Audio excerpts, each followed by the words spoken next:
Sansın bu turmuşni kim kitabın okugan, birevler yaşı görületi, kimlerdir artta kalgan, kimgedir birgen barında maturun rahatligi, qaybirleri anlamıylar nige dip yaşaganin, nigesin turmuş nigesin tigiz tugel barsına, kishi bir iki yaşami şuna küngel yarsıyla, birsen birinde ömürne gürletip yaşasınlar, jir yezi bolsun bir bütün biz tuğanlar desinler.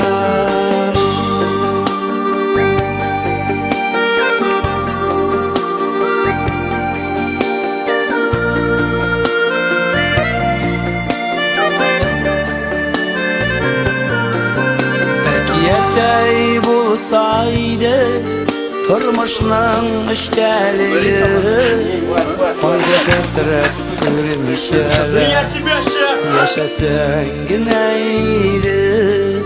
Bu dünyaga baribizda qunaqqa kelgan, jirlik şayarışı olganın Xudoy bilgan.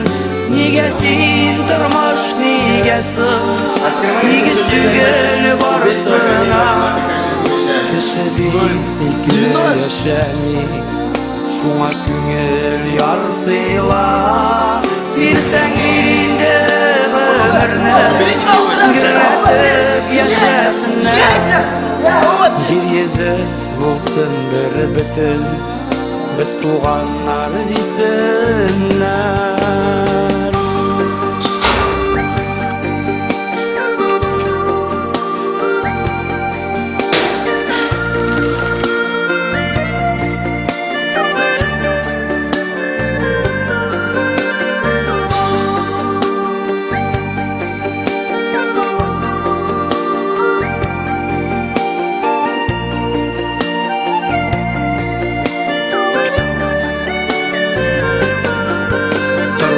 Kitabın okusan bilir idin barında, lekin u yazılgan indi enilerinin karnında.